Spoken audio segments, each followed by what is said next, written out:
अब हम आते हैं डेटा एब्स्ट्रैक्शन में। Data abstraction mean hiding the data details from the user format, मतलब इसमें डेटा इंडिपेंडेंटली फाइंड आउट है, जैसे कि जो डेटा है वो कौन से सर्वर में स्टोर है, किस फॉर्मेट में स्टोर है, और ये सारी जो डिटेल्स हैं वो यूज़र से हाइड करनी होती है।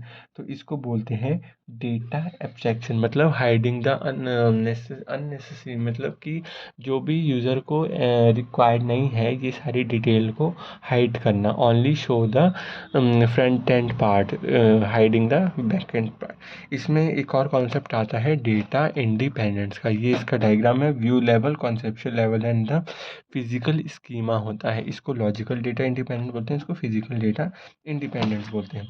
लॉजिकल डेटा इंडिपेंडेंस क्या होता है, इसमें अगर कोई पर्टिकुलर यूज़र है वो क्या करेगा, अगर उसको चेंजेस करना होगा टेबल में, तो व्यू से हम क्या कर सकते हैं, व्यू से हम जो ओरिजिनल टेबल है उसका हम एक व्यू क्रिएट करते हैं जो कि टेबल से ही ओरिजिनल टेबल के जैसे ही होता है, बस उसकी कॉपी मान सकते हैं।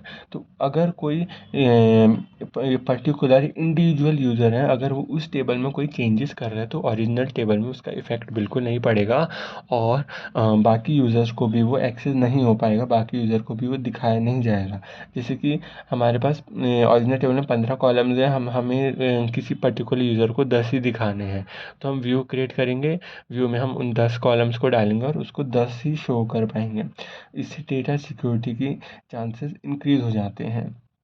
जैसे at backend structure is modified and change, कितना जैसे आजकल अपडेट वगैरह आते रहते हैं, तो अपडेट में क्या होता है, अपडेट वो बैकएंड ही होता है, हमें ऐसे एज सच कुछ चेंजेस आगे रिफ्लेक्ट नहीं होते। तो इसको ही कॉन्सेप्ट को ही बोला जाता है लॉजिकल डेटा इंडिपेंडेंट।